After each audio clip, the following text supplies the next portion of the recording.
Y a la geobio... Ay, perdón. Ale, no nos habías dicho. Perfecto. Eh, y bueno, él se ha dedicado a los ambientes extremos, a la geomicrobiología, a las ciencias espaciales y actualmente está en un programa de doble doctorado con la Universidad Nacional de Colombia y la Universidad de Alcalá en España.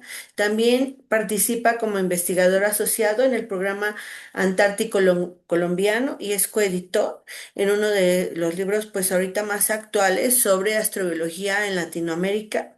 Y bueno, él junto con sus colegas de Colombia han hecho un esfuerzo muy grande por tratar de traer a estudiantes de geociencias a el interés de las ciencias espaciales y sobre todo la astrobiología.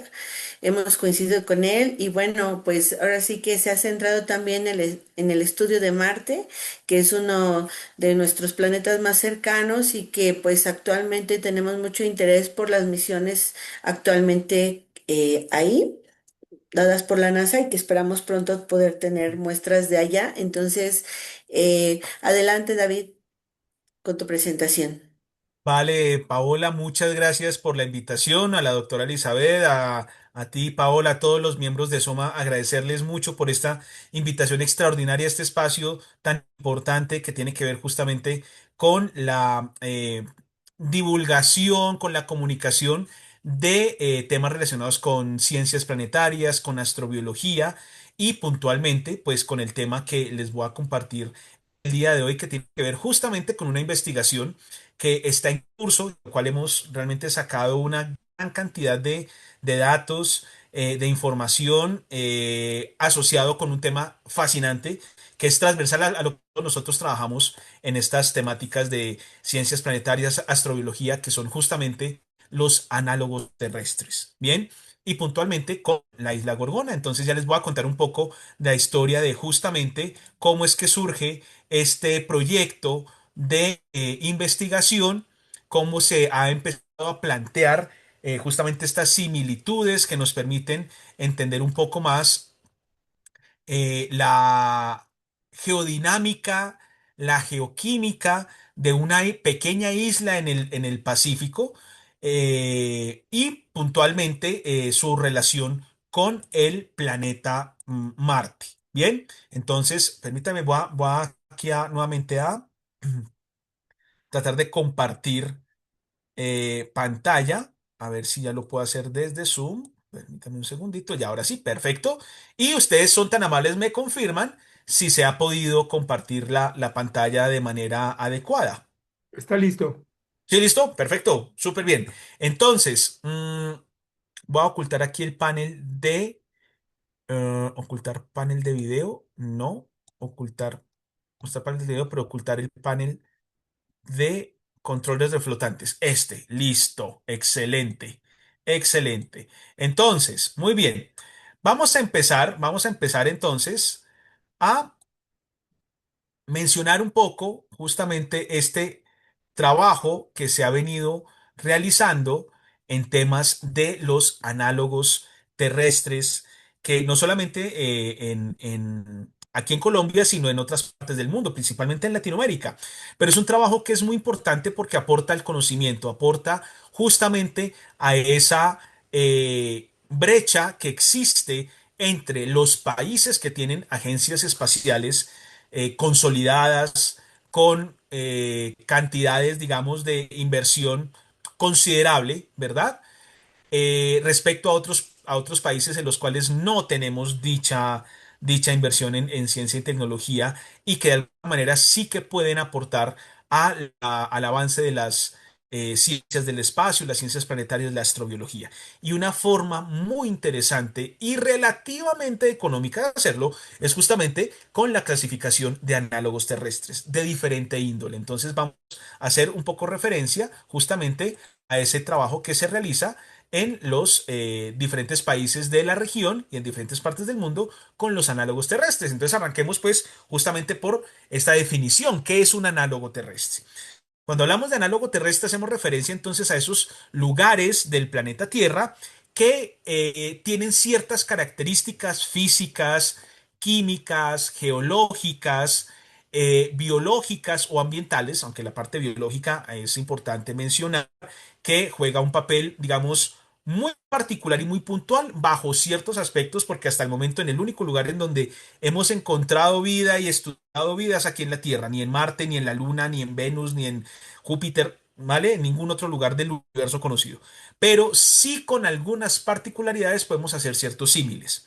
Entonces, y podemos utilizar, de hecho, algunos de esos factores biológicos que han transformado a la Tierra a lo largo del tiempo como factores que nos permiten hacer ciertas comparaciones con ciertas limitantes. Bueno, pero son justamente esas condiciones presentes o pasadas en la Tierra que también nos permiten establecer una analogía con algunos otros lugares del sistema solar. Vale la pena mencionar que en la Tierra entonces no existe ningún análogo o ningún lugar que sea 100% idéntico a su contraparte en el sistema solar. No tenemos ningún análogo terrestre de los más de 50 y pico clasificados actualmente que sea exactamente igual a cierto lugar en Marte o a la Luna, y eso implica justamente una gran diferencia, radica precisamente lo que les mencionaba, la actividad biológica. Aquí tenemos nichos ecológicos, tenemos lugares en donde hay presencia de microorganismos extremófilos, en lugares que son inclusive hasta podría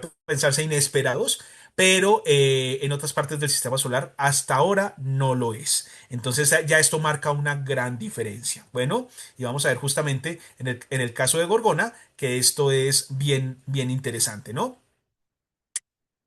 Puntualmente, en el caso entonces de los análogos terrestres, estas similitudes entonces están asociadas ya a condiciones físico-químicas específicas que incluyen, por ejemplo, extrema sequedad, muy poca disponibilidad de agua, composición mineralógica y características geoquímicas del entorno que presenten justamente esas similitudes. Y en este caso puntual con la isla Gorgona vamos a ver que esa es justamente una de esas características. Bien, entonces, esta parte de los análogos terrestres surge y se da precisamente por la forma en cómo trabajamos en geología planetaria.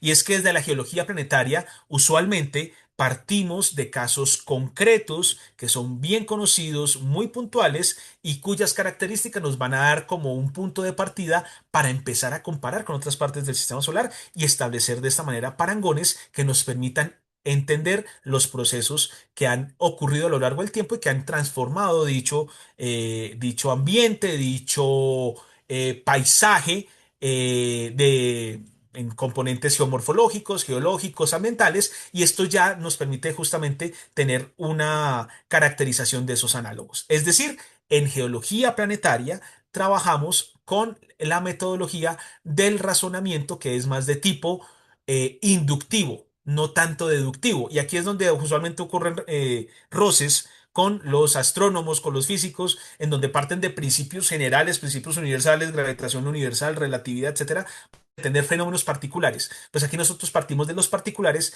para empezar a entender lo que podría ocurrir de manera más general, más global en otras partes del sistema solar. Entonces, si, por ejemplo, entendemos bien la dinámica de un río, cuáles son sus formas, sus estructuras sedimentarias, el tipo de litología, el tipo de dinámica fluvial, y lo que tenemos bien caracterizado aquí en la Tierra, cuando empecemos a ver cosas parecidas en Marte o en otras partes del sistema solar, podríamos de alguna manera llegar a concluir que esas estructuras, si bien hoy en día no presentan agua líquida en superficie, pero dejan ciertas formas similares a las que conocemos por actividad fluvial aquí en la Tierra, pues eso se puede haber formado por actividad fluvial.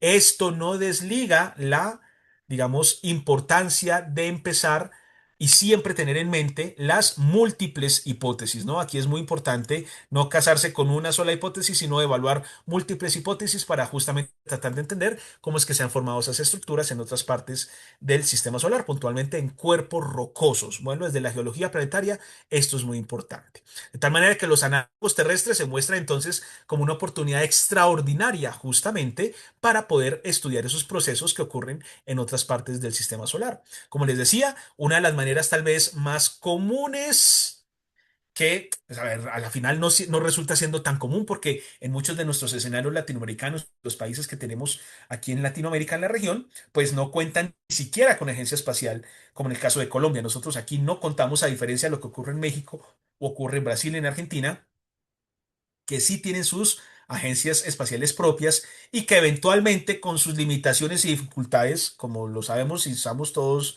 de la misma región y sabemos qué representa esto, pues pueden invertir, ¿cierto? Y realizar algún tipo ya de exploración más en detalle justamente algunos de estos cuerpos del sistema solar.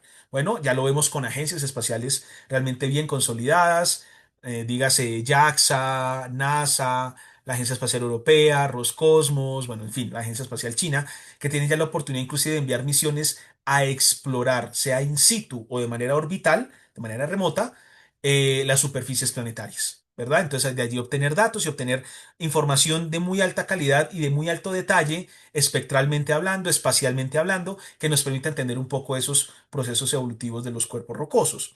Sin embargo, cuando no tenemos acceso a eso, pues los análogos se presentan como una oportunidad invaluable para justamente avanzar en el conocimiento de las ciencias del espacio.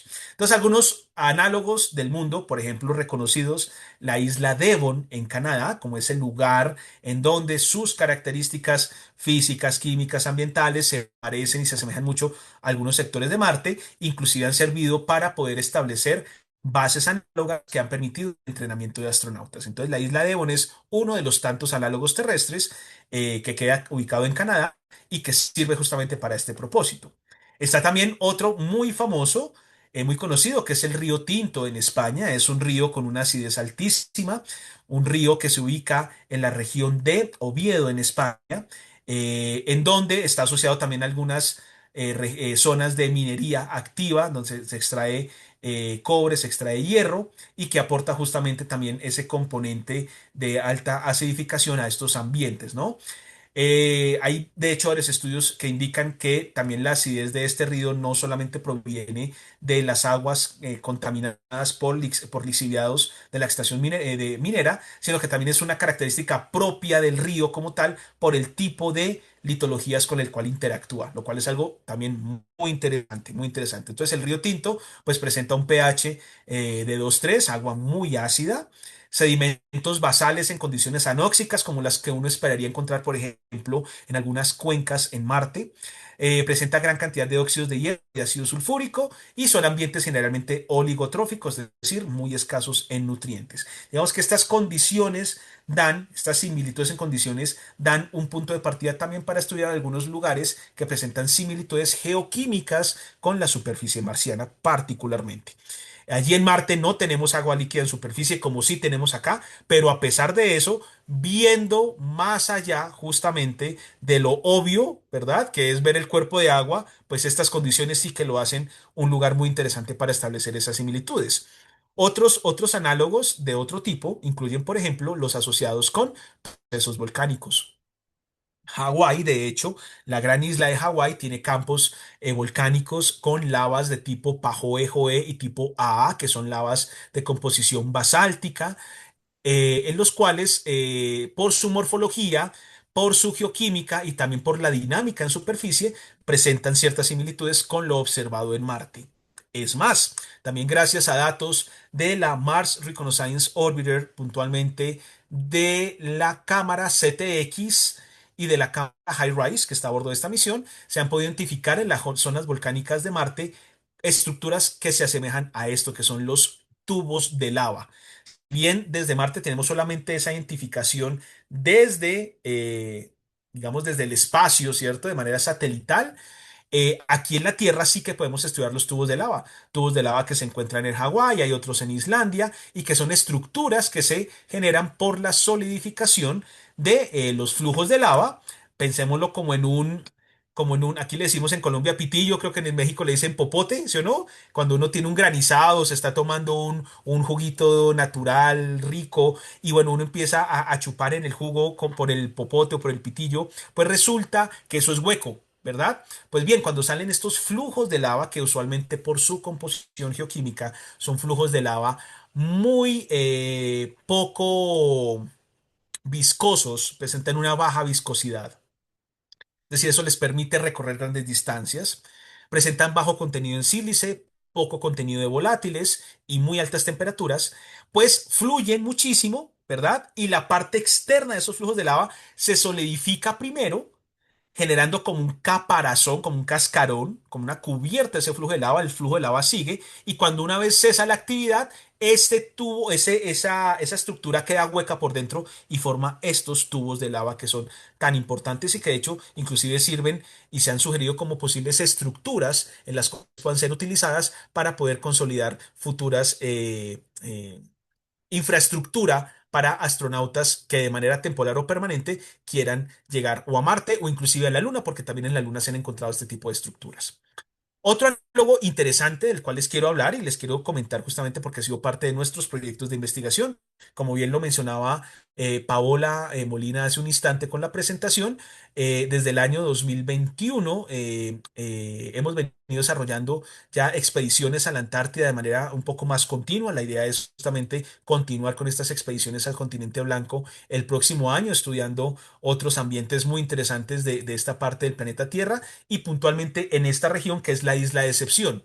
Es una isla volcánica, es un volcán activo, es un colapso de caldera. Ustedes ven allí la forma justamente como un hito externo y el mar que está dentro, ¿cierto? Como si fuera una herradura, una dona. Pues bien, es un volcán que ha colapsado, su parte interna colapsó hace ya varios años en el pasado y dejó esta estructura que actualmente evidencia una morfología muy interesante en la cual hay interacción de hielo de glaciares con material volcánico de las más recientes erupciones. Justamente aquí en esta imagen se ve, voy a tratar de mostrarlo aquí con el puntero láser, en la parte derecha en esta imagen se observa desde vista de planta lo que es la isla volcánica. Aquí tenemos esta estructura central que está inundada por el mar, ¿verdad? Y que hace parte del colapso de esta caldera. Esto era un gran volcán, como los volcanes activos que vemos justamente en Hawái o las islas que antiguamente eran volcanes activos, que eran islas completas, pero por esas erupciones tan explosivas, este tipo de estructura colapsa y actualmente la caldera está más o menos a unos, si mal no recuerdo, como unos 350 metros bajo el nivel del mar. Ahí es donde está la caldera activa submarina. Bueno, pero en la parte externa del volcán y en la parte interna, que hace parte de este anillo, que es en donde están las bases, la Gabriel de Castilla y la base de Decepción por aquí, en esta parte, se han encontrado justamente algunos tipos de actividad fumarólica. Entonces, en la isla de Balleneros, perdón, en la parte de la costa de Balleneros, también se han cortado actividad fumarólica. Hay glaciares que son permanentes, como el glaciar de Monte Pond, en donde está el glaciar negro, que es una intercalación muy interesante de depósitos volcánicos con hielo. Ya vamos a hablar un poco al respecto, porque justamente ese lugar se nos ha presentado como un análogo muy interesante de algunos procesos que hemos identificado en la superficie marciana. Bien. Bueno, aquí tenemos algunas justamente ese trabajo de campo en donde se hacen mediciones. Aquí a la derecha, pues se miden los estratos volcánicos, la orientación de esos estratos, sus espesores, se hace una descripción del tamaño de granulometría de los piroclastos volcánicos, una descripción inicial de su composición y estos materiales posteriormente se toman, algunas muestras se llevan al laboratorio y se analizan. Y aquí justamente pues estamos con la otra investigadora antártica, la astrobióloga María Angélica Leal, con quien realizamos estas expediciones y pues estamos así haciendo la descripción de uno de los puntos que está en la parte alta de la isla y que presenta justamente unas características físicas, químicas y geológicas muy interesantes, con muy altas temperaturas, algunos tipos de tapetes microbianos, de los cuales ya tenemos justamente también una publicación pendiente que está en este proceso ya en revisión por parte de los demás coautores, de lo que se ha encontrado en este sector, en la parte alta de la isla. Allá al fondo, en la parte baja, en esta línea de costa por acá, hay otras fumarolas muy interesantes. Bien, de ahí hemos justamente tomado algunas muestras en la parte superior izquierda. Aquí estamos con unos colegas de Chile, del Instituto Nacional Antártico Chileno, y estamos haciendo una colecta de muestras de estas fumarolas. Ellos están estudiando microorganismos, pero con un enfoque un poco más desde la parte biotecnológica, sobre todo con el análisis de exopolisacáridos. Y ya nosotros, nuestro trabajo va más enfocado justamente a la identificación de microorganismos extremófilos que nos sirvan como modelos para estudios de astrobiología. Bueno, y en la parte de al fondo se ve la base de excepción, que es la base argentina, de la cual también hicimos algunos estudios comparativos con la base Gabriel de Castilla. Y vean, vemos cosas tan interesantes como esto. Esto es realmente un paisaje extraordinario. Esto que observamos acá son las intercalaciones, como les decía, de depósitos piroclásticos producto de las explosiones volcánicas desde la isla de Excepción, con la mezcla de los hielos que se van acumulando a lo largo del tiempo y que forman estos tipos de glaciares. Es decir, de alguna forma, cuando uno se para en la parte de arriba, cuando uno escala la parte más alta de la isla y llega a Monte Pont, uno no ve hielo, uno no ve el glaciar, uno ve negro, negro, oscuro por completo. Y ya en la parte un poco más hacia el sur, sí ve el glaciar expuesto. Pero resulta que todo ese glaciar se extiende a lo largo de la isla. Entonces, lo que ocurre es que esa parte del glaciar está siendo cubierta por depósitos volcánicos. Bien, entonces esto de acá ha sido muy interesante porque nos ha permitido tomarlo como referencia y como modelo para estudiar otras morfologías parecidas en Marte. Aquí tenemos una perspectiva, esto es con un vuelo de dron, aquí en la parte de abajo está la base Gabriel de Castilla, la base española, tenemos aquí algunos lagos en donde se han hecho también estudios de algunos microorganismos extremófilos con unas colegas de Italia y justamente pues esto hace parte de los lugares que estudiamos en la Antártida, ¿no? Estos volcanes activos. Entonces, hay algo muy interesante y es que hemos hecho identificación de tardígrados en la Antártida, no puntualmente en la isla de Excepción todavía, no lo tenemos publicado, estamos trabajando en ello, pero sí en la isla Media Luna. Bueno, ahí tenemos una publicación, tenemos otra publicación que es justamente esa comparativa que se hace entre las dos bases, la base Gabriel de Castilla de España y la base Argentina Decepción, en donde evaluamos componentes de estrés fisiológico, cantidad de dióxido de carbono, bueno, un montón de parámetros que nos permite establecer cuáles son esos criterios y esas rúbricas que nos permiten, bajo ciertas características de personal de trabajo, de condiciones de infraestructura, de condiciones ambientales, saber si una base puede ser puede ser considerada como análoga o no. Porque en esto, digamos, ha habido mucha ambigüedad, muchísima tergiversación de decir que cualquier cosa que se medio parezca a una base análoga es una base análoga. Y realmente no, hay ciertos parámetros que deben cumplir y en eso nos tomamos 2 años largos, casi 3 años, de dedicada investigación con datos de las islas, con datos temporales para justamente justificar cuáles son esas condiciones que permiten establecer bases análogas. Y una de esas, primera que es absolutamente indispensable, que no es negociable desde ningún punto de vista, es que para que una base análoga sea considerada como tal, debe estar en un análogo. De otra manera, es simplemente un remedio o una simulación o una emulación mejor, no simulación, sino una emulación de una base análoga, ¿vale? Pero para que una base análoga sea considerada como tal, debe estar en un ambiente análogo. Debe estarlo.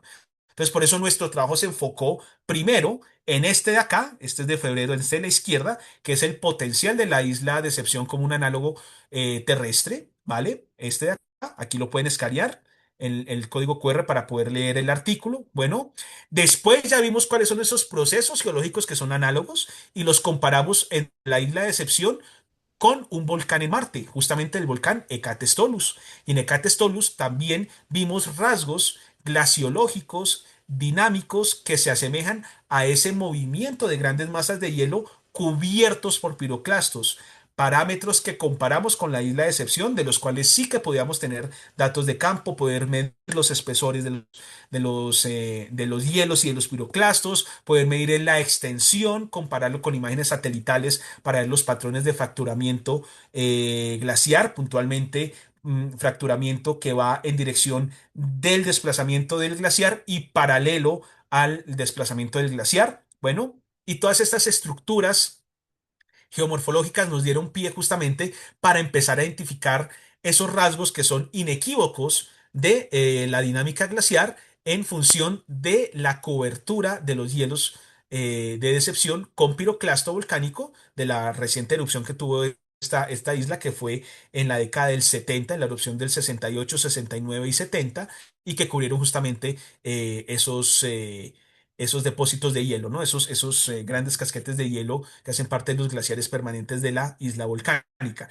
Y eso fue lo que encontramos entonces parecido en Marte, haciendo esa comparación, esa analogía, ¿cierto? Utilizando ese método inductivo, pudimos justamente justificarlo allí. Entonces ya con estas dos publicaciones nos lanzamos a hacer la publicación de los parámetros que permiten justamente identificar que una base sea análoga o no. Y pues justamente uno de esos parámetros, como les digo, e insisto en esto, es que esté en un análogo terrestre. De otra manera, es simplemente una infraestructura que se parece a algo, pero no es una base análoga. Bien, eh, está aquí en Colombia para hablarles un poquito del volcán Nevado del Ruiz, un volcán en la cordillera central, que es un volcán activo, que tiene una dinámica geológica muy distinta a los volcanes marcianos, pero no es eso lo que nos interesaba realmente. Lo que nos interesó y lo que nos causó mucha curiosidad es que en un sector conocido como el sector del refugio, la parte alta, más o menos a unos 5.200, no, perdón, no, 5.100 metros de altura sobre el nivel del mar, que fue lo máximo que pudimos llegar, encontramos que habían unos marcadores geoquímicos que tenían una similitud grandísima con una región conocida como More Valleys en Marte.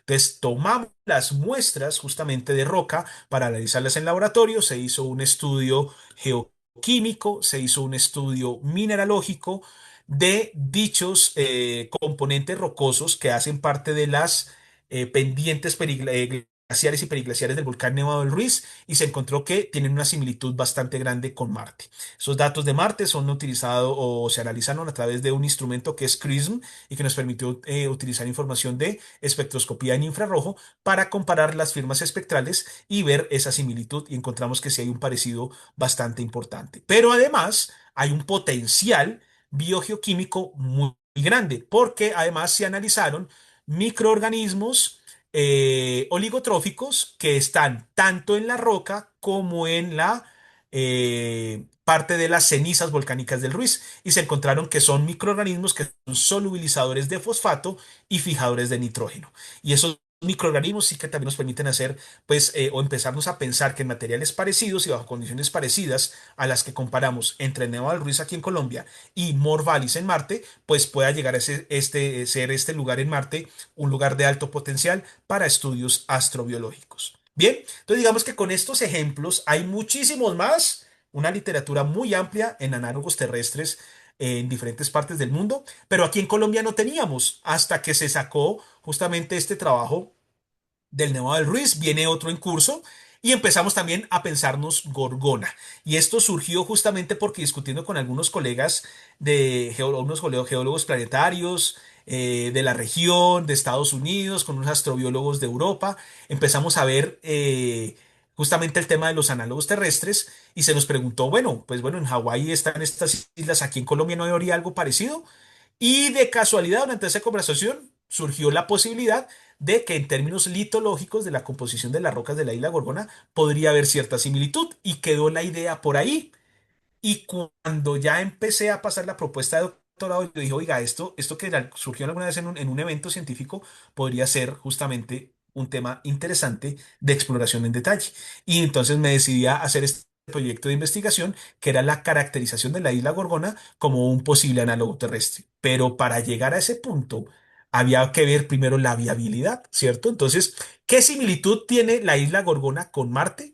Pues bien, vamos a hablar un poquito de la ubicación de este lugar. La isla Gorgona es una isla volcánica muy pequeñita, tiene que pongámosle cuatro y piquito kilómetros de largo. Vean que es una isla alargada, ¿cierto? Esto está aquí en el Pacífico colombiano, está muy cerquita de la costa pacífica colombiana. Bueno, aquí. Y es una isla muy pequeñita que tiene una vegetación tupida, pero tremendo. Es decir, hacer trabajo de campo acá para los colegas geólogos que nos acompañan en la tarde-noche de hoy, entenderán que hacer geología con pocos afloramientos es bastante complicado, y más en países tropicales en donde está cubierto por vegetación. Pero además, si ustedes ven el nombre de la isla, ¿no? Isla Gorgona, Te recordarás la Gorgona, quién era Gorgona en la mitología, ¿no? Entonces esto está también repleto de serpientes de todo tipo, ¿no? Un montón de especies de serpientes. Recordemos que Colombia es un país sumamente biodiverso, entonces eso no, la isla Gorgona no es ajeno a eso. Eh, con unos suelos relativamente espesos, entonces los afloramientos de roca aquí son muy escasos, de tal manera que la mayor parte de muestras, ya vamos a ver en dónde están ubicadas, y esas muestras nos sirvieron justamente para empezar a hacer los análisis de campo. Bueno, los análisis, perdón, de muestras de campo que fueron llevadas al laboratorio y nos permitieron entender un poco más la geoquímica y la mineralogía de dichas rocas. Entonces había que empezar a ver la viabilidad. Entonces, trabajos previos justamente de una colega, Lina Serrano, que realizó estudios en la isla Gorgona, hizo un trabajo muy completo, muy, muy chévere, muy bueno, un trabajo muy, muy importante de esa litología ya en detalle. Y se empiezan a evidenciar ya unidades que puntualmente nos empiezan a generar interés. Entre estos, las picritas, hay presencia de picritas, que son rocas volcánicas de composición máfica a ultramáfica, que tienen gran contenido de magnesio. Bueno, y que usualmente pueden ser acumulados de magnesio que se presentan por procesos de cristalización diferencial en esos magmas. Bueno, están los basaltos comatíticos y las comatitas. Puntualmente vamos a centrar nuestra atención en estos materiales de acá, porque como mostramos en nuestro primer estudio, la mayor similitud que hay entre la isla Gorgona, entre todos los tipos de rocas que hay en la isla Gorgona, que son principalmente volcánicas. Es una isla volcánica que no es activa, esta puede ser activa hace muchos millones de años, pero que por su composición, este tipo de litologías, los basaltos y las comatitas, sí que nos presentaban un punto de partida para empezar a hacer esas comparaciones, porque revisando la literatura en Marte, justamente nos dimos cuenta que la mayor cantidad de rocas que hay en esa región de Marte que se estudió, que es el Syrtis Major, son rocas volcánicas ígneas de composición máfica a ultramáfica, es decir, ricos en minerales de hierro, magnesio, de lavas muy calientes, bastante profundas en la Tierra y con bajas viscosidades, poco contenido de sílice, poco contenido de volátiles. Bueno, muy bien. Estas son algunas secciones delgadas de las rocas que tenemos en Gorgona, justamente con estos olivinos esqueletales espectaculares, la famosísima textura Spinifex. Tenemos también presencia por la interacción que han tenido estos magmas con el agua y por alteración hidrotermal, tenemos texturas y minerales que recuerdan a la antigorita, a la serpentinita, a la lizardita, que van a ser fundamentales también para poder entender este lugar como un nicho geomicrobiológico de alto potencial en términos astrobiológicos. Y es que, como les decía, estas rocas, puntualmente las comatitas, se forman por lavas muy, muy, muy calientes.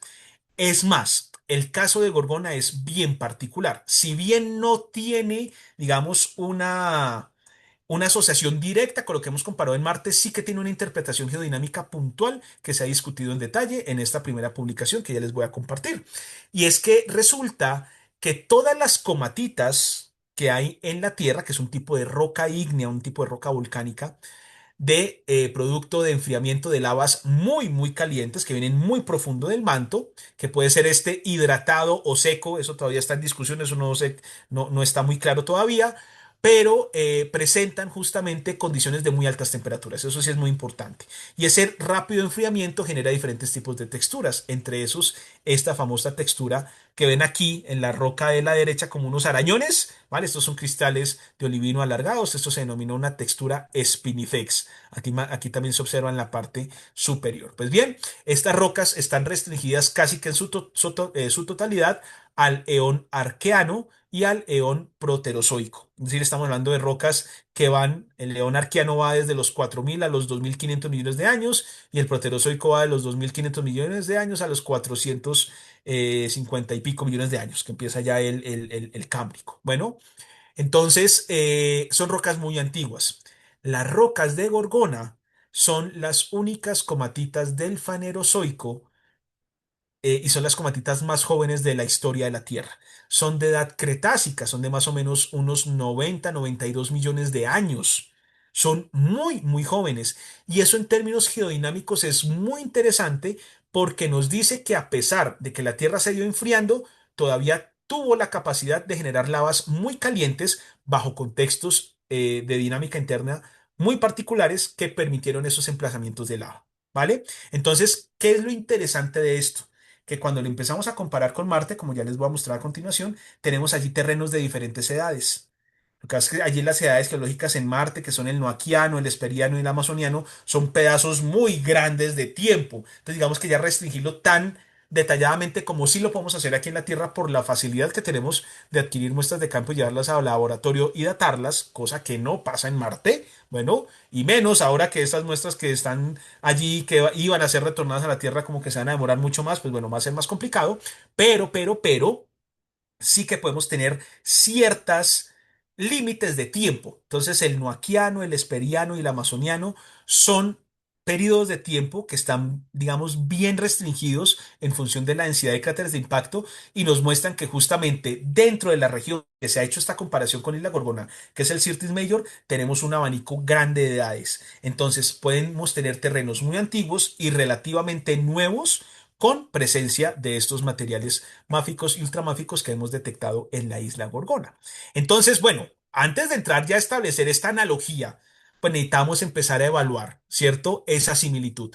¿Qué tan parecido es? Partíamos de algo ya previo, como les decía, de algo ya conocido, y es que justamente tanto los materiales que están en Marte como los que están en Gorgona presentan ¿cierto?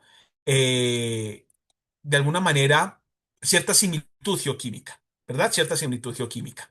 En términos de que son basaltos, hay varias publicaciones gracias justamente a la identificación de materiales rocosos analizados por sensores remotos y también por meteoritos marcianos que han sido clasificados como chergotitas, naquilitas, etcétera, que vienen del Sirtis Major, de esa región puntual. Entonces tenemos una cantidad de datos geoquímicos que nos da cuenta de que esos son materiales basálticos principalmente, es decir, son rocas ígneas máficas, ¿vale? Bien. En este caso, puntualmente, no solamente los basaltos, sino también las comatitas nos daban como que cierta pista, pero no sabíamos qué tan parecidos eran. Entonces, utilizamos una técnica que es muy utilizada en simulantes marcianos y simulantes lunares, que son las figuras de mérito, ¿vale? Que son los benditos simulantes marcianos o simulantes lunares. Pues resulta que cuando se tienen que hacer pruebas robóticas de materiales que permitan, por ejemplo, a los ingenieros y a los científicos cómo se va a desenvolver un instrumento o un mecanismo mecánico como la rueda, los amortiguadores, bueno, todo lo que ya en estos rovers en suelo marcial o en suelo lunar, pues necesitan hacer pruebas con materiales en la Tierra que sean lo más parecido a eso. Y para eso se establecen figuras de mérito. Entonces, una figura de mérito así súper sencillo, en términos muy fáciles de entender, es que tanta similitud realmente existe entre una cosa y otra que aparentemente son muy disímiles. Bueno, entonces aquí tengo un ejemplo, lo he puesto con estos dos carros, con estos dos fotos. Bueno, está acá un carro, un Ferrari y un Bocho, ¿cierto? Un Volkswagen Escarabajo, ¿vale? Son rojos ambos, son carros espectaculares ambos, pero si uno se pone a ver ya el motor, el rendimiento, todos son muy distintos, ¿cierto? Entonces, aparentemente se parecen, pero cuando ya los evalúo cuantitativamente, son muy diferentes. Pero aquí tengo dos carros que además de que se parecen mucho, ya sus características sí son muy parecidas, ¿vale? Entonces estos valores de similitud, estas figuras de mérito, en términos así también muy sencillos, utilizan unas métricas que se llaman métricas de Lebesgue, que son básicamente métricas de mediciones de distancias, son valores que van entre 0 y 1. Cuando un material, un posible simulante, después de haber hecho su análisis cuantitativo, tiene valores de 0, es completamente disímil, o sea, no se parecen en absolutamente nada. Y cuando es 1, es que son idénticos en todos los aspectos, ¿vale? Entonces, aquí lo que utilizamos son simplemente estas ecuaciones, que son ecuaciones realmente, pues, muy sencillas para medir justamente esos parámetros de similitud, y utilizamos uno de los tantos parámetros de comparación, que es el parámetro composicional. Ese es el que nos interesa. A nosotros no nos interesa hacer parametrizaciones cuantitativas de tamaños de grano, ni de forma de grano, ni de densidad de material, simplemente porque no tenemos material de Marte. ¿vale? Para poder medir hacer esas comparativas. Pero químicamente o composicionalmente sí que lo podemos hacer. Entonces, esa figura de mérito composicional fue justamente la que se obtuvo aplicando dichas ecuaciones, comparando los valores ajustados, los valores nominales de los datos de Marte con los datos de la isla Gorgona y encontramos realmente cosas muy interesantes. ¿Por qué? Porque justamente esa comparación de los datos de Gorgona, fueron datos de campo, datos que se hicieron de las salidas allí a este lugar, se compararon con datos de CRISM, de TESS y de Omega. De esos son de misiones diferentes. CRISM de el MRO, de la Mars Reconnaissance Orbiter. TESS es creo que es de la Mars Global Surveyor y Omega es de la Mars Express. Bueno, y además tenemos datos de chergotitas, naquilitas y las chasignitas, que son los meteoritos marcianos que se han podido ya clasificar como tal meteoritos marcianos, pero además que provienen de la región del Syrtis Major. Entonces hay varias chergotitas, varias naquilitas, varias chasignitas, de los cuales tenemos sus datos geoquímicos y todo esto pues constituyó como esa entrada para empezar ya a organizar la información, generar un flujo de trabajo que nos permitiera hacer esa comparación y ver una salida. Y esa salida es la figura de mérito. Y eso nos dice qué tan parecido es una cosa con otra, ¿vale? Entonces obtuvimos algunos de esos resultados justamente que ya se publicaron, nos muestran esa correlación geoquímica. Aquí tenemos que justamente las muestras que tienen que ver con la corteza superior de Marte, con los meteoritos, con las muestras del cráter Jezero, del cráter Gale y del cráter Gusev en Marte y las comparaciones que tenemos con las muestras de Gorgona, pues vemos que caen en campos muy parecidos, ¿cierto? Pero digamos, el más representativo es este diagrama, que es un diagrama Jensen, que nos muestra la afinidad en términos de aluminio, magnesio y de hierro y titanio, que en sus respectivos campos de comparación nos cae en estos dos cuadritos y esto es una maravilla, porque estas bolitas, las bolitas son las muestras de Gorgona y los datos marcianos de sensores remotos y de meteoritos caen en el campo de basaltos ricos en hierro y basaltos comatíticos. No puntualmente comatitas, pero no quiere decir que no haya. Simplemente que con este primer análisis no se encontró esa afinidad, pero sí hay una afinidad de basaltos comatíticos. Bueno, y usualmente en las secuencias que vemos aquí en la Tierra, ya con un trabajo de análisis más detallado, sí que podemos encontrar similitudes y asociaciones de basaltos comatíticos y presencia de comatitas casi que de manera sin genética, es decir, que se formaron al mismo tiempo. Bueno, y eso es muy importante tenerlo en cuenta. Algunos de estos otros análisis se establecieron, por ejemplo, correlaciones de variación entre radios de óxidos de aluminio y dióxido de titanio, mostrándonos justamente que hay unos clústeres que coinciden con muestras de Gorgona en esta parte de acá y con muestras de Gorgona en esta parte de acá. Y todo esto que son estrellitas son los datos de Marte. Entonces, si hay un overlapping, solapamiento de esos datos que nos muestra justamente esta tendencia que se presenta en similitudes. Y de igual manera se hicieron otras comparaciones con otras relaciones, en este caso de óxido de magnesio, que es un parámetro importantísimo porque es justamente uno de las indicadores para determinar presencia de comatitas es que usualmente, no siempre, no todas, tienen un contenido de óxido de magnesio mayor al 18%. Bueno, pero hay comatitas que tienen presencia de menor al 18%, hasta un 12, 11% de óxido de magnesio, ¿vale? Que son bajas en ese óxido de magnesio, pero presentan la textura Spinifex, que sí es, digamos, casi que un criterio asociativo muy importante para determinar la presencia de esas comatitas en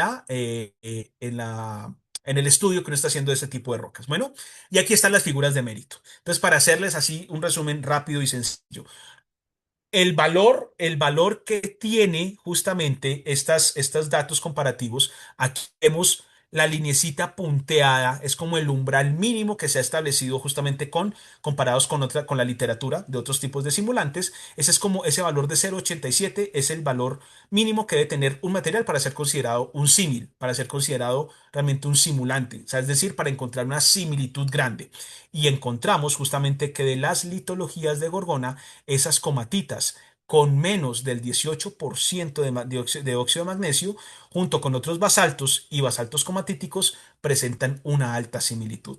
Entonces, de alguna manera, ya esto nos da pistas para decir, oiga, vea, lo que yo tengo en Gorgona, que es una isla llena de vegetación, llena de serpientes, llena de biodiversidad, rodeado de mar, con un montón de ballenas que van y vienen de la Antártida y se reproducen acá. ¿Cierto que o sea, a pesar de que lo obvio me dice que no tiene nada de parecido, cuando vemos lo esencial de la isla, que es su litología, justamente, ya encontramos que sí hay una similitud. Y esto nos lleva entonces a esa primera publicación que se hace, que es de el primer análogo geoquímico de Colombia, que es la isla Gorgona, como un análogo del Syrtis Major, bueno, de esta región en Marte. Esto está en cerca, digamos, corresponde al Syrtis Planum, que es un volcán bastante grande, se ve muy bien la caldera.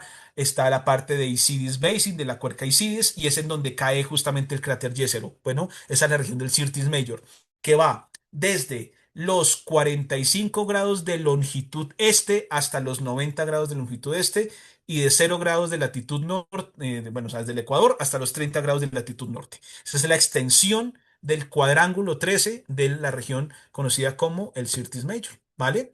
Entonces, ya eso nos da pie justamente, ya para ir cerrando esta idea, que ahora vamos a hacer un análisis multiescala. Es decir, no solamente nos vamos a confiar de los datos del CRISM, ¿cierto? De este instrumento, de este espectroscopio, ni de los datos de los meteoritos, sino que ahora vamos a analizar desde lo global hasta lo microscópico en la superficie marciana, con los datos nuevamente de que tenemos de la Gorgona de los diferentes afloramientos. Este es un trabajo multiescala. Bueno, y esto es un trabajo realmente muy interesante por una cuestión. Vemos nuevamente la ubicación de la isla Gorgona y aquí lo comparamos con el cuadrante que estamos haciendo referencia, que es el cuadrante del Syrtis Major. Bueno, esto es una imagen, pues bueno, con instrumentos del MOLA, que es el Mars Observer Laser Altimeter. Aquí lo que estamos realmente viendo es la altura, ¿vale? La topografía. Bueno, las regiones más altas corresponden a los colores más de colores rojos, naranja, y las partes más bajas ya son de color un poco más verde, color azul. Bueno, aquí está la escala para que se haga la comparación. Entonces vean que vamos de una parte bastante alta a una parte bastante profunda. Estamos variando más o menos casi unos, uff, uy, sí, un montón, casi unos 5.000, 6.000 metros, desde la parte más baja hasta la parte más alta. ¿Vale? Es una región que varía mucho en topografía. Bueno. Justamente aquí está el cráter Jezero, aquí es donde está el rover Perseverance, y hemos tomado datos de la parte global, de la parte completa del Syrtis Major, junto con resolución un poquito más detallada de los datos de CRISM hasta datos ya de el instrumento Watson, Pixel y Sherlock que están a bordo del Mars del Perseverance. Bueno. Entonces, bueno, aquí tenemos algunas fotografías de campo que corresponden justamente a tobas. En este caso, las tobas no nos interesan en esta comparativa y veíamos justamente con las figuras de mérito la similitud es bajita, entonces no se toman para este estudio, pero sí lo que son los basaltos comatíticos y las comatitas. Aquí vemos justamente un afloramiento de campo de Gorgona, esa estructura típica de las comatitas con esa textura spinifex. Tengan muy presente esta imagen de acá porque el que les voy a mostrar es realmente impactante. Bueno, es algo que encontramos que nos causó una alegría enorme, enorme, enorme. Bueno, aquí tenemos las muestras a la izquierda, las muestras de mano, como lucen. Estas son muestras en la muestra, cuando se toma con el martillo, cómo lucen esas muestras. Más o menos el tamaño más grande es la de esta, que son 20 centímetros de largo. Bueno, son muestras del tamaño de un puño cerrado aproximadamente. Y estas son las secciones delgadas. Esto es como se ven los minerales bajo el microscopio con luz polarizada. Aquí lo que utilizamos es simplemente forzar la luz a que pase en cierta dirección para que cuando interactúe con la red cristalina de los minerales nos dé estos tonos de interferencia y con, digamos, los atlas y los manuales que tenemos de mineralogía poder identificar la presencia de dichos minerales y encontramos que, digamos, lo que esperábamos, ¿no? Que hay augita, que es un tipo de piroxeno, rico en calcio, es decir, de elementos refractarios de altas temperaturas, olivinos, tipo fosterita y también fayalita, y también encontramos presencia de antigorita, lo cual es súper genial. Aquí está la antigorita, porque es la presencia de la serpentina en este tipo de rocas. Y esa serpentina se forma justamente por interacción de fluidos calientes que forman o que dan paso al metasomatismo, es decir, se metamorfosea el mineral, ¿cierto? Hay un cambio en el mineral y un cambio en el compuesto químico, la composición química, y ese cambio mineralógico genera liberación de hidrógeno y liberación de CH4, de metano. Bueno, eso en términos astrológicos es muy importante porque presenta nichos justamente para eh, o que facilitaría la presencia de microorganismos. Entonces, eso está para otro trabajo. Ahí estamos haciendo otra cosita. Eso no, eso también está ya bastante adelantado, pero se los presentaré después con el mayor gusto. Pero bueno, les cuento que hay cosas muy interesantes asociadas a la mineralogía de estas rocas. Aquí no se asusten mucho, esos son simplemente espectros. Esto es lo que quiero mostrarles. Los de la izquierda, los de esta columna, son espectros en infrarrojo que van desde los 850 hasta los 1100 nanómetros con sus respectivas absorciones de las bandas que corresponden a piroxenos de color rojo y a olivinos, bueno, las longitudes de onda correspondientes características de esos minerales. Y lo que tenemos a la derecha son los espectros de referencia de minerales tomados en laboratorio y los que se encuentran en el cráter Jezero. En definitiva, esto que tenemos acá, junto con esto que tenemos aquí, esta tercera imagen, que son los mapas mineralógicos con datos de TESS, con datos de Omega y con datos de CRISP, que tiene una resolución altísima de 18 metros por píxel en full resolution y half resolution es de 36 metros por píxel, encontramos efectivamente que esa asociación de presencia de olivinos y de piroxenos que nos da lo que esperaríamos de tener de composición de rocas máficas y ultramáficas es abundante, ¿cierto? En algunas zonas, puntualmente aquí en el cráter Jezero. Y eso es lo que vemos aquí en detalle en esta zona de acá. Aquí tenemos dos imágenes CRISP que están superpuestas. Los colores más moraditos indican pues justamente la coexistencia de ambos minerales. El hecho de que sea más morado o menos morado indica mayor o menor presencia de olivino o de piroxenos, en este caso de clinopiroxenos, le apuntamos a la hojita, que es justamente el mineral de referencia que hemos tomado para hacer la comparación, y vemos que en efecto aquí en esta zona se solapan muy bien, y aquí en este cuadradito pequeño, que es todo este cuadrado grande acá, vemos el transecto, ¿cierto? La ruta de Perseverance, y escogimos estos dos puntos en donde se mostraba la presencia justamente de esa coexistencia de olivinos y piroxenos para hacer la comparación. Y encontramos entonces estas firmas espectrales que posteriormente con los datos de los instrumentos Pixel y Sherlock y Watson se cartografiaron, se pusieron aquí en este diagrama Jensen, que fue el mismo diagrama ternario que les mostré anteriormente, pero ya con datos del cráter Jezero, con datos del rover, eso es una maravilla, porque no son datos satelitales, sino ya datos de mucho más detalle, mucha más resolución espectroscópica y, oh sorpresa maravillosa para nosotros, vimos que estos de acá, estos datos de aquí, que forman este grupo grandote, que están bien pegados a este eje de la gráfica, que tienen un alto contenido de magnesio, un bajo contenido y un relativo y un intermedio contenido de hierro representan las muestras de Jezero en Marte.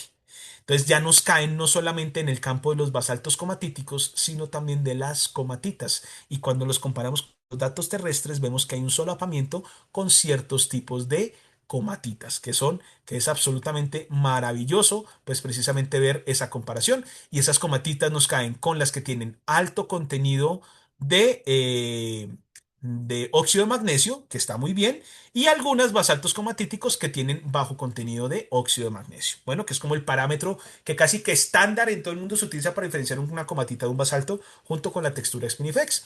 Y realizamos además unas gráficas de las variaciones del óxido de magnesio con otros óxidos mayores, entre esos silicio, óxido de hierro, óxido de calcio, dióxido de titanio y dióxido de aluminio y óxido de sodio. Bueno, para justamente ver esa tendencia y usualmente cuando tenemos esas correlaciones tenemos ciertos tipos de pendientes positivas y negativas para cada uno de esos de ciertos óxidos y comparados con los datos de otras comatitas terrestres, pues nos indican que justamente las comatitas de Gorgona sí que caen muy bien en estos campos y que en efecto son comatitas y que son también pues basaltos comatíticos. Ahora, ¿por qué esto es importante? Porque cuando hacemos el mismo tipo de análisis para todo ese montón de miles de datos de composición geoquímica que tiene Perseverance, vemos ciertas tendencias, unas más claras que otras, pero ya esto nos da una idea de que justamente ya podríamos empezar a hablar de precisamente esa presencia de comatitas en la superficie marciana. Bueno, entonces aquí tenemos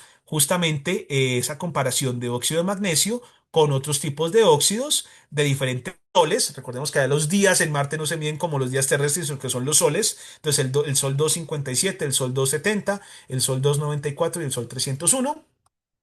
Y vemos que hay unas tendencias más claras en ciertos datos que en otras, pero que de manera global eh, sí que nos permiten comparar y de alguna manera llegar a interpretar que estas relaciones de óxidos mayores con óxido de magnesio están asociadas a la presencia de basaltos comatíticos y comatitas.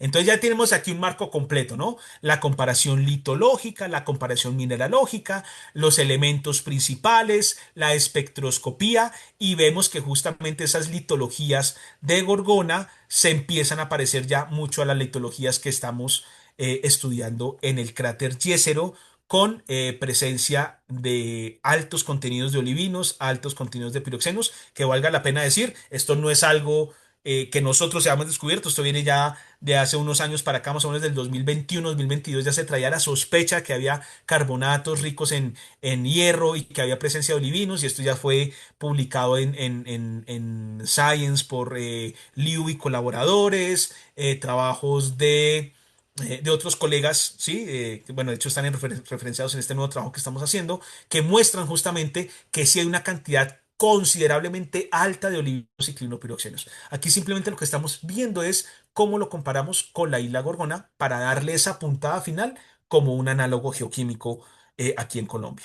Y esto nos ha llevado, pues, como lo decía también Paola Molina al inicio de la presentación, a que con el trabajo que hemos realizado con otros colegas de Latinoamérica, entre esos incluidos científicos de México, de la Sociedad Mexicana de Astrobiología, en SOMA, que tiene un equipo de trabajo realmente espectacular, impresionante, pues se sacará este libro, que es el de Astrobiology and Planetary Sciences in Latin America, y muestra el trabajo de los países que han venido desarrollando estas investigaciones en estos temas en la región, incluido Colombia. Por supuesto está México, está Chile, está Argentina, Brasil, Cuba. Hay colegas del Centro de Astrobiología en España, que muchos de ellos también son latinoamericanos que están trabajando allí y tienen proyectos realmente interesantes y que con los cuales hemos hecho pues varias colaboraciones, pero este libro es un primer, digamos, esbozo de ese esfuerzo tan grande que se ha hecho por temas de ciencias planetarias y astrobiología en Latinoamérica. Entre esos, las clasificaciones de los análogos terrestres. Hay uno, de hecho, muy interesante que en México le causó mucha atención. Hay un libro también publicado en Springer que es el de Cuatro Ciénagas. ¿Sí? Esa región de Cuatro Ciénagas es realmente fascinante como un análogo de la Tierra primitiva. Así que es un lugar también muy interesante para visitar y que abrirá muchos campos para la investigación. Entonces, en términos ya de conclusiones, para ir terminando, pues vemos que hay una diversidad litológica y una correlación geodinámica en términos de esos emplazamientos de lavas muy calientes que tienen una composición geoquímica muy parecida, pues ya podemos hacer de alguna manera una reconstrucción un poco más clara y más detallada de esa región del Syrtis Major en términos geológicos. Bueno, este diagrama catiónico de Jensen indica tendencia toleítica, es decir, de magmas que no están asociados a colisión de placas, lo cual está muy bien porque en Marte no tenemos una evidencia clara de tectónica de placas, pero sí de puntos calientes y de desplazamientos lábicos a lo largo de la historia de la historia geológica de Marte, que está entre basaltos ricos en hierro y basaltos comatíticos. Bueno, las comatíticas representan una litología comparable entre la isla Gorgona y la región del Syrtis Major. Aquí me salto a la última, o sea, ya podemos afirmar con un grado de certeza grande, grande, que hay comatitas en Marte. Y esto era un tema de álgido debate entre los colegas geólogos planetarios, porque no se sabía si justamente presentaban estas litologías un símil con litologías terrestres y más si estaban presentes en Marte. Y nosotros ya hemos mostrado justamente y con esta nueva publicación que está en revisión que sí hay presencia de cometitas en Marte. Entonces esto es algo muy interesante que nos llena de mucha alegría también el poder aportar a esa discusión con un análogo terrestre aquí en Colombia que sirve como un laboratorio natural para hacer más investigaciones.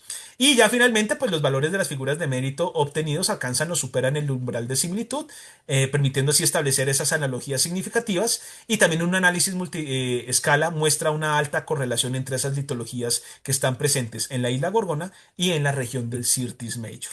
Bueno, y puntualmente el Syrtis Major es porque ahí es donde hay una gran cantidad de datos. Entonces, claro, eso nos permitió darle una solidez cuantitativa desde la geoquímica, la geomorfología y la geología a nuestro trabajo. Bueno, entonces sí que podemos ya llegar a afirmar que hay comatitas en Marte y que hay basaltos comatíticos en Marte, aportando así justamente esta discusión que viene desde la década del 90 más o menos. Entonces, pues bueno, eso es un granito de arena interesante con una pequeñita isla en el Pacífico, aquí en Colombia, pero con un potencial geológico enorme. O sea, la geodiversidad que tenemos aquí en Colombia es grandísima y hemos empezado ya a sacarle más provecho y desde el grupo de ciencias planetarias y astrobiología, junto con colegas de otras partes del país y de otras partes del mundo, hemos ya empezado a realizar estas campañas de clasificación de análogos terrestres de una manera muy juiciosa, muy detallada, para justamente dar oportunidades a otros colegas que investiguen sin necesidad de tener una misión costosísima estudiando estos planetas, sino hacerlo desde casa,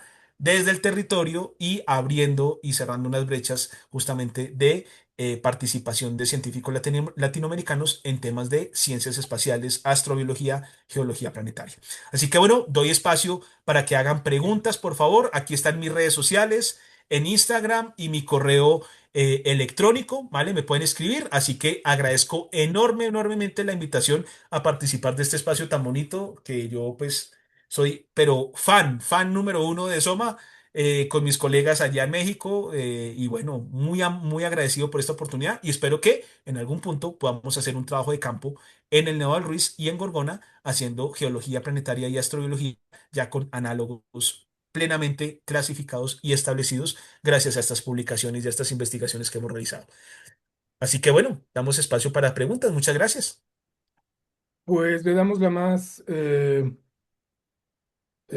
el más cordial agradecimiento al doctor David Tovar, que nos presentó la isla Gorgona como análogo geoquímico de la región Syrtis Major en Marte. Él es del Grupo de Ciencias Planetarias y Astrobiología de la Universidad Estatal de Colombia. Tenemos algunos eventos, estamos organizando la Escuela de Astrobiología también, de la Sociedad Mexicana de Astrobiología. No sabemos bien todavía las fechas, pero ya les iremos informando. También la maestra en Ciencias de la Tierra, Pau Molina, nuestra colega, también de Soma, ya puso también eh, el sitio de Soma por si tienen interés en incluirse en nuestro grupo. Y también tenemos la reunión el 12 de noviembre de la red de Quiralidad de México. Y bueno, pues ya les iremos informando también en nuestras diferentes plataformas. Maestra Pau Molina, adelante, por favor. Sí, tenemos varias preguntas. Primero voy a leer una que está en el chat, que fue una de las primeras. Y justo cuando estabas presentando los sitios que podrían ser como análogos en Colombia, Vianney Marcela nos indica aquí que por qué se eligió Gorgona y no Malpelo. En primera instancia, por la facilidad del acceso a la isla. No implica que Malpelo no se pueda. Lo que pasa es que Malpelo, a ver, Malpelo es un islote aquí en Colombia que es dificilísimo de acceder, a menos que sea vía marítima. Entonces toca con buques de la Armada. Es un ecosistema marino, de hecho es un parque nacional que es submarino, es absolutamente espectacular, es preciosísimo. Pero, por ejemplo, para yo hacer trabajos de calibración de equipos, toma de muestras, representa una complejidad enorme. Además que Malpelo es lo que es subaéreo Malpelo es muy pequeñito. O sea, eso es es que, cómo les explico yo? Es como un pedrusco que sale sobre el mar, pero no tengo dónde llegar. O sea, no me puedo yo acercar ni bajarme a la isla, no es un islote. Entonces, digamos que presenta muchas dificultades. Pero Malpelo no puntualmente también por la composición de la roca. Si bien no se tiene una cartografía detalladísima de Malpelo porque lo que es subaéreo es lo que les digo, es un islote del cual ni siquiera uno se puede bajar a tomar muestras, toca nadar para tomar muestras. La composición de Gorgona, sí, desde la década del 80 se tenía certeza de que estaba hecho. Entonces eso nos permitía también partir de cierta información validada que ya podíamos empezar a hacer la comparación. Entonces nos da un punto de partida un poco más sólido desde el inicio para no demorarnos tanto en este proyecto. Bueno, pero el acceso es importante porque para yo establecer un análogo debo garantizar que puedo tener accesibilidad a ese lugar. De otra manera, pues puedo tener un análogo, no sé, con un acceso muy, muy restringido y eso, pues por el contrario, no facilitaría la participación de científicos locales, sino que lo restringiría a solamente organizaciones o grupos de científicos o instituciones con alto poder adquisitivo para explorar esos sitios. Por ejemplo, fosas submarinas, ¿cierto? Pues quien llega allá, pues el que tenga plata para llegar hasta allá. Entonces, eso también genera cierta limitación. Pero principalmente accesibilidad y la composición de la litología de la isla Gorgona fue lo que nos dio como ese punto de partida para empezar a considerarla como un posible análogo y ya lo tenemos clasificado como un análogo afortunadamente. Es un trabajo muy, muy arduo y muy interesante. Marcela te dice que muchas gracias, queda muy claro. Y bueno, doctor José Luis Sánchez, no sé si quiere hacer su pregunta, creo que puede abrir su micrófono.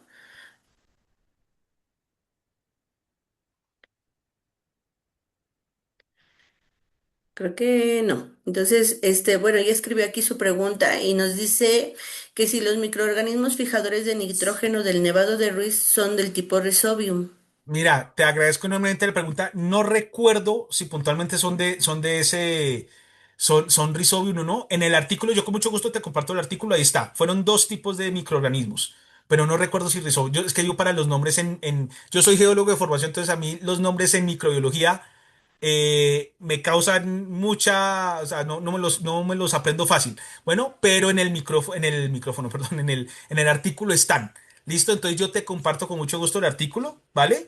Y inclusive creo que está en Open Access. Entonces ahí está escrito cuáles fueron los dos tipos de microorganismos que justamente tienen esa similitud, esa caracterización puntual de esos microorganismos del Nevado del Ruiz. Eso los hizo la astrobióloga María Angélica Leal. Bueno, yo hice ayudé en la caracterización geológica, pero la parte de los microorganismos fue María Angélica, pero está en el artículo bien explicado eso. Y perdón, ¿puedo hacer otra pregunta? Sí, sí, por favor. Gracias. Bienvenido, José Luis, Eh, claro que sí, adelante, gracias. Hola, Alejandro, ¿cómo estás? Buenas tardes. Vi una serie de ecuaciones donde alcancé a ver eh, fosfatos y algunas sales de potasio. ¿Es correcto? Permítame, yo me devuelvo. En las ecuaciones que yo mostré, Sí, no, realmente no. Lo que pasa es que los términos ahí no están asociados. Estas de acá, estas. ¿cierto? Sí, Ah, sí, no, hay no, no, de no. fósforo. Bueno, estas de acá, sí, de fósforo, Y de acá y de sodio, correcto, no, pero correcto. también hay potasio arriba. Arriba, permítame, en esta de acá, aquí, Ahí justamente hay aquí en esta potasio. acá, correcto. Ujú. Entonces, la pregunta es, ¿esto se puede usar para hacer mediante imágenes multiespectrales de satélite y ser aplicados a suelos? O sea, se pueden usar estas ecuaciones haciendo una correlación con los datos de satélite de imágenes multiespectrales para conocer la concentración de estos elementos en suelos. La cuestión es que, bueno, no sé, a ver, yo explico en términos de suelos, ¿qué implica suelos para mí? Para mí, suelo es la fase final de la etapa de meteorización de la roca, cuando Sí, pasamos de saprolito a suelo, sí, ¿vale? bueno, sí, sí, claro. Yo soy ingeniero agrícola. Ah, perfecto. UNAM. Bueno, claro, se lo menciono, ¿sabe? Por una razón, porque cuando hablo con mis colegas biólogos y todo eso, ellos interpretan suelo como la parte más superficial y puede Sí, ser sí, sí. regolito, pero no suelo. Entonces, perfecto que estemos hablando el mismo idioma. Listo. Entonces, para suelos puntualmente no lo sé. No lo sé. No lo he visto. Esta metodología, ¿cuándo se empezó a implementar? Esto lo empezó a implementar Rickman en el 2009 para hacer simulantes lunares para los rovers lunares. Ok. Entonces, lo que hacen es con regolito, ¿sí? Entonces, ya ese regolito es material fraccionado, de diferente composición química, diferente granulometría, diferente forma de grano. Entonces, la idea era estandarizar un poco para poder caracterizar el regolito artificial o el material aquí en terrestre en laboratorio y poder hacer los experimentos mecánicos, ópticos, de simulante lunar. Ese es, digamos, como el origen o el espíritu de la generación de los simulantes. Ahora, si se puede para suelos, no lo sé, toca revisar la literatura. Yo como no me centro en suelos como tal, porque a mí me interesa la roca madre de la isla Gorgona o del Ruiz, con la roca madre ¿de qué? De Marte, porque inclusive el polvo a mí me estorba, entonces yo tengo que hacer correcciones por polvo. O sea, a mí el polvo no me sirve porque el polvo puede venir de otras partes y me puede generar falsos positivos en los datos geoquímicos. Pero Claro, ya para Aparte de suelo, la materia orgánica, ¿cierto, David? aparte Porque de la pues materia claro. orgánica, orgánica, claro, porque claro. ahí hay un proceso de absorción que pues ya no te deja ver algunos minerales. Eso sería Claro, como lo complicado. sí. Habría Entonces, que normalizar o buscar ahí algo claro, para yo quitar, digamos que la materia orgánica no me haga ruido y normalizarlo en función solamente de los óxidos. Podría ser. Sí, ahora, eso también tiene mucha cuestión en términos de cómo cambia respecto al protolito. Entonces, si el protolito es sedimentario, si es metamórfico, si es ígneo, sí, bueno, uf. Yo le haría más complicado, no quiere decir que no se pueda. Vuelvo y digo, no es mi especialidad trabajar con suelos. Sí tenemos una colega que es ingeniera, es bióloga, ingeniera agrónoma, trabaja con suelos, pero no se nos ha ocurrido. Pero bueno, puede ser, vean que estas discusiones pueden salir ideas interesantes. Es una buena observación. Muchas gracias. Gracias. No, usted es muy amable por la pregunta. en Santiago, no sé si gustes hacer tu pregunta. Sí, muchísimas gracias, David, muy interesante la presentación. La verdad es de que, bueno, estos temas no siempre son bastante intensos con tanta información. Yo tengo dos preguntitas, cortas. Uno, mencionaste Isla Decepción en la Antártida. Sí, Ahí también se ha encontrado, importantes concentraciones de perclorato. Y sí. justo porque en algún momento quisimos hacer un estudio de metagenomas y buscamos información y bueno, desafortunadamente no encontramos los datos disponibles, pero te quería preguntar si tú en tu experiencia estando allá, pues ha habido como estas aproximaciones para buscar microorganismos perclorato reductores, porque como sabes, pues el perclorato también es abundante en el suelo marciano. Entonces, sobre ese tema, pues más o menos si nos puedas contar algo, si hay investigación o no tanto. ¿Cómo es tu nombre? Santiago. Santiago. Pues querido Santiago, Ujú. si tú me das de esperita de unos 3 meses, te paso el paper, porque estamos ya a punto de sacar un paper de eso. Y sí, Wow. hemos encontrado y sobre todo en Decepción, Santiago, comparado, por ejemplo, con Livingstone, con Media Luna, con Rey Jorge, con todas esas islitas de la parte de la península antártica, la puntica de la península antártica, Decepción tiene una cantidad de percloratos en suelo, pero, o sea, en superficie, pero tremendo. Y sí, sí tenemos, ya estamos preparando, estamos haciendo los últimos análisis con nuestra colega Rosa Acevedo, que ella es toxicóloga, de hecho, y es especialista en esto. Y entonces ya hemos encontrado, sí. Entonces, si nos das esperita, con mucho gusto a través de Paola o de Elizabeth, o sea, a todos ustedes allá, le podemos compartir la publicación que tenemos de los análisis de los percloratos que hemos encontrado en Decepción puntualmente. Excelente, sí, Sí. gracias. Estaré atento de la publicación en cuanto salga.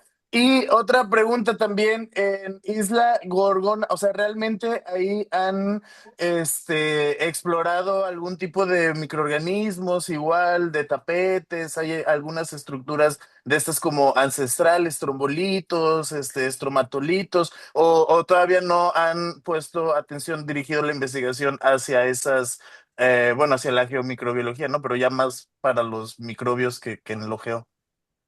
Pues para la geomicrobiología, sí, es que ese es el otro que está ya a punto de salir. Pues te cuento así, esta es aquí, digamos, como exclusiva chiva. Hemos encontrado endolíticos en las comatitas Mm. y de hecho es el primer Muy reporte bien. de endolíticos en comatitas en el mundo. Entonces, Sí. sí hemos encontrado cosas interesantes. Ya en términos de estromatolitos y tú como tal, no me he fijado porque la gran mayoría, digamos, ahí lo que tocaría ver es en la parte submarina que hay. Y allá nos toca Ujú. hacer otro tipo de trabajo con los oceanógrafos y con los biólogos marinos. Pero, ay, mira, yo te lo aseguro, esa isla tiene un montononón de cosas para darnos. Sí hemos encontrado serpentinización. De hecho, yo vi aquí por el chat que si en términos de serpentinización esto podría servir también como un buen análogo. Por supuesto, por supuesto. Y es que justamente en este trabajo que estamos ya a punto de publicar, en donde vamos a reportar la presencia de estos microorganismos extremófilos, estamos haciendo una comparación de firmas espectrales de la serpentinita en Marte, en Jezero, que hay bastante de hecho, junto con los procesos de serpentinización que hemos identificado en basaltos y comatitas. Entonces, sí, también por ese lado suma y suma mucho, mucho. De verdad, prometido, apenas tenga ya eso publicado, se los envío. Se los envío y lo revisamos y de una. Inclusive, mejor dicho, si me invitan a nuestros de Soma allá en México, yo voy con todo el cariño del mundo. Yo estaré por allá en agosto, que estaré en el grado de uno de mis estudiantes de aquí de Colombia, que está acabando su maestría en astrofísica allá en la UNAM, justamente, y se gradúa ahorita el 4 de agosto. Pues bueno, de pronto sacamos un espacio y nos vemos, nos tomamos unos tequilas, unas enchiladas y charlamos chévere de estos temas de análogos. Pues estoy seguro que aquí podemos sacar muchas cosas, muchas, muchas cosas. Entonces, Sí, lugares pensémonos muy y vemos qué interesantes. hacemos. Sí, de una. Karen, buenísimo. Perfecto, David. Pues te agradezco muchísimo. La verdad, muy interesante el tema. Un gusto. Veo, Santi, con el mayor gusto, hombre, un placer. No te preocupes. Gracias. Y bueno, José Barrón, no sé si quisieras abrir tu micrófono o leemos tu pregunta. A ver si anda por ahí. Hola, buenas noches. Pues muchas gracias por tan bellísima presentación. Bueno, yo actualmente estoy empezando a trabajar con datos de las imágenes de los satélites Landsat y he aprendido a identificar dónde están los datos de la sonda Cassini, Ujú. ¿verdad? Entonces, pues a mí me gustaría pues trabajar en eso, ¿verdad? Sí, Pero pues apenas estoy empezando, pues con la revisión, ¿verdad? Y pues sí tenía esa duda de que si pudiera utilizar esos datos para, pues para hacer alguna contribución. vale. José, una pregunta. ¿Tú con datos de Cassini estás usando qué cámara? ¿Benims o estás usando Isis? ¿Cuál de todas esos Bueno, instrumentos? sí, en realidad, parece ser que el sensor se llama ISS. El Ajá. ISS. Ok, sí, ya sé cuál Y es. en realidad, pues nada más he obtenido algunas imágenes y estoy empezando a armar programas en Python Ok. para hacerles procesamiento. Por ejemplo, la ecualización adaptativa del histograma por contraste limitado, aplicarle algunos filtros como el CANI o el Sobel, ¿verdad? Ujú. Pero todavía, pues no veo cómo, comenzar a reconocer cosas, Ok, ¿verdad? mira, yo te voy a ser muy honesto, yo con Cassini hasta ahora estoy empezando a trabajar, justamente porque estamos Ajá, trabajando con unos colegas de Europa y yo Cassini, vamos hasta antes de, ¿qué digo yo? Hasta antes de mayo no tenía ni idea, pero justamente ajá, ahora ya ahorita estamos en parte de un consorcio de investigación y estamos trabajando con científicos de la visión Cassini, entonces estamos trabajando con Rosalí López, con Anesina, bueno, con la gente dura del equipo de Cassini, ¿sí? Entonces, hasta ahora, yo estoy aprendiendo justamente cómo hacer el procesamiento de esos datos. Entonces, no te puedo dar mayor insight al respecto porque estoy en la misma etapa que tú, ¿sí? Trabajando con la gente que ya lo ha venido haciendo mucho tiempo. Sin embargo, con los datos que yo he venido trabajando es con los de CRISM de Marte, ¿sí? ajá, Que claro, que hay una facilidad tremenda, José, por una cuestión, porque es que tú con los de Marte prácticamente puedes entrar a la plataforma de datos abiertos, de Pilot o del Planetary Data System, y ahí están los procesados, los derivados, todo, ¿sí? Con Cassini no, con Cassini no es tan sencillo. Entonces, eh, sí, digamos, complica un poquito como el trabajo de datos satelitales, pero hay que mirar y hay que aprender. Estoy en la misma etapa que tú estoy aprendiendo. Más bien, vámonos hablando y ya cuando tú aprendas cosas me enseñas y cuando yo aprenda cosas te enseño y ahí aprendemos, porque esa es la única. O sea, es trabajando, no hay más. No hay más. Eso es.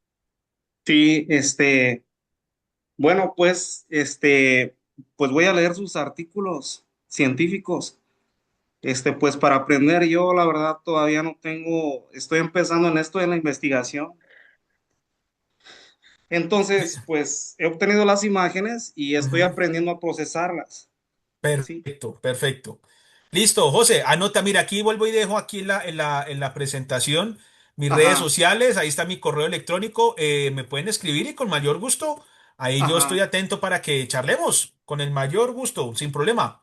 Para eso ajá. son estos espacios y yo por eso con Elizabeth, con Paola, con Alejandro, muy agradecido realmente porque esto nos permite ampliarnos y saber qué están haciendo otros colegas, ¿cierto? Y ya, ay, vea todo lo que yo estaba buscando que me he matado 3 meses, esta persona ya lo sabe hacer y entonces me puede explicar o me puede guiar, orientar. Entonces, de una, dale, escríbeme y ahí quedamos en contacto, ¿vale? Bueno, antes, si me permite, me gustaría hacerle una pregunta. Listo, dale, sí, señor. A lo mejor está un poco lejos del tema, ¿verdad? Yo originalmente, me interesé por los datos de la sonda Cassini para poder, aplicar esos datos para detectar, presencia de antimateria Ujú, en los cinturones Van Allen del planeta. Porque, yo pensaba que al desacelerar los rayos cósmicos en su interacción con los anillos de Saturno, producían pares electrón-positrón que después serían, atrapados por esos cinturones Van Allen. ujú, Sin embargo, y no estoy seguro, creo que los datos de la sonda Cassini no se hicieron para detectar radiación procedente de los mm. pares aniquilación materia-antimateria, ¿verdad? Sí, no, de Es, acuerdo. Toca ver, es, mira, los instrumentos que yo me he centrado, porque tiene varios, son ajá, puntualmente el VENINS, ajá, el VIS-NIM, creo que es el Visual Near Infrared, es el Visual Near Infrared. Ese es uno, y el ISS, que es el Image State Solid Stage, que es la misma referencia, pero mejorada del instrumento que estuvo a bordo del Galileo, la misión Galileo, que son los que a ajá, mí me sirven justamente para observar estructuras en superficie, puntualmente de las lunas Encélado y de Titán, pero Titán sí hay que combinarlo con datos de radar, de apertura sintética. Entonces, eso que tú me ajá, mencionas, mira, la verdad, no tengo la más remota idea. Ahí sí tocaría buscar de los instrumentos, de todos los instrumentos que están a bordo Cassini, ajá. qué, o sea, cuál es el rango espectral, el rango espacial, digamos, la frecuencia con la que trabaja, para qué fue diseñado, a ver si dentro de eso algo puedes tú coger algunos datos que te sirvan para tu problema. Pero lo que, como yo me dedico a la geología planetaria, yo realmente de eso no tengo idea. No lo sé, no lo sé. Sí, muchas gracias. Listo, listo, José, con mucho gusto. A Leonardo también un saludo desde acá. Que agradece mucho por la charla y bueno, espero que hayan quedado cosas ahí interesantes, que hayan quedado también muchas preguntas. Y bueno, seguro que agendaremos otro espacio. Elizabeth, Paola y Alejandro por aquí por Soma, con el mayor gusto cuentan con nosotros. Bueno, Muchísimas gracias. Eileen, ¿quisieras comentar algo al final? Pues extendemos nuestra mayor gratitud nuevamente, doctor Tobar, y bueno, pues a nuestra presidenta, si quiere intervenir también, justo como dice Pau, pues adelante, Liz. Pues muchas gracias a todos por hacerse este espacio. Estuvo súper interesante. El viaje de ida y de regreso a Marte, que no se debería de llamar Isla de Decepción, porque puras buenas noticias está dando. Muchas sí, no, gracias por no, la sí, oportunidad. no es tan decepcionante, ¿cierto, Elizabeth? Eso, que esa historia del nombre es bien curiosa, pero sí, así es. Hay muchas cosas para hacer, muchas cosas para hacer. Así es. Gracias Pues a todos. agradeciendo a todos, perdón. Recordarles, ¿verdad? En un mes no tendremos seminario, pero en agosto regresamos con una ponencia desde la Hermana República de Argentina. Gracias a todos. Muy bien. Buenísimo. Gracias. Muchas gracias a toda nuestra audiencia y como bien comentaba Pau, échenle un vistazo a nuestra plataforma. Muchas gracias, doctor Tobar, nuevamente Con el mayor por esta gusto. invitación y que no sea Bueno, la última vez. claro, no, por supuesto, aquí yo estaré muy pendiente. Yo, de verdad, muy complacido de estar compartiendo este espacio con ustedes. Bueno, me voy a ver el partido de Colombia que está jugando en este momento contra República del Congo. Vamos a ver cómo nos va en el Mundial. Cuídense mucho, que les vaya Perfecto. muy bien. Chao. Hasta Chao. luego. Chao, chao, gracias.